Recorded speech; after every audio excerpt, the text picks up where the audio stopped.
Today, we're going to replace my door handle on my extended cab 2500 GMC Sierra. So you're going to grab a T30, as you see right there, and put on your drill and or ratchet or screwdriver. Take out those screws. This is super easy. Just take out those two screws and the door handle will come right off.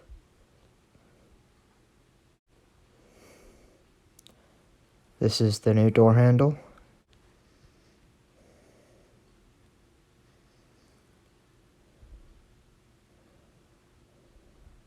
Put them hand tight on top and bottom, and then grab your drill and you could drill them in.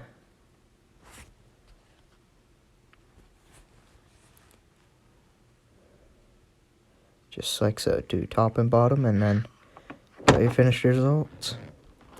Open and closes and opens again.